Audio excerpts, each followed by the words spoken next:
জয়। এক ভারত শ্রেষ্ঠ ভারত, বিকশিত ভারত, বিকশিত পশ্চিমবাংলা, সেই লক্ষ্যে গতকাল হতে 5 তারিখ হতে আমাদের 10 তারিখ অবধি আমাদের মালদা বিভাগের উত্তর দিনাজপুর, দক্ষিণ দিনাজপুর এবং 2 মালদা সাংগঠনিক জেলায় আমাদের পরিবর্তন যাত্রা শুরু হয়েছে। এই যাত্রা আগামীতে কলকাতার ব্রিগেড প্যারেড গ্রাউন্ডে ভারতবর্ষের যশস্বী প্রধানমন্ত্রী মোদীজির নেতৃত্বে সেই সভার সমাপন হবে। আসুন আমরা সবাই মিলে পশ্চিমবাংলা পরিবর্তনের লক্ষ্যে, পশ্চিমবঙ্গকে সোনার বাংলা করার লক্ষ্যে এই পরিবর্তন যাত্রায় সামিল হই। আমাদের লক্ষ্য আগামী দিনে পশ্চিমবঙ্গে বিজেপি সরকার আসার পর আমাদের প্রথম কাজ হবে রাজ্য সরকারের যত সরকারি কর্মচারীরা রয়েছেন, তার সাথে পুলিশ বন্ধুরা রয়েছেন, আমাদের সরকার আসার 45 দিনের মধ্যে 7ম পে কমিশন সহ সমগ্র ভাতা আমাদের আপনাদের মহার্ঘ ভাতা প্রদান করা হবে।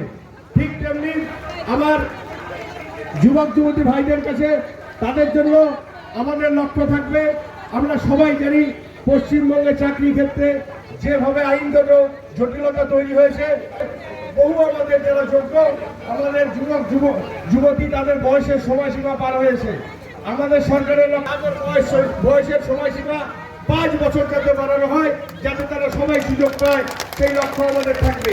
তার সাথে সাথে আমাদের আরও লক্ষ্য থাকবে পশ্চিমবঙ্গে যত সরকারি শূন্যপদ রয়েছে সেই শূন্যপদ আমাদের সরকারে আসার পর 45 দিনের মধ্যে সেই শূন্যপদে নিয়োগ প্রক্রিয়া শুরু হবে।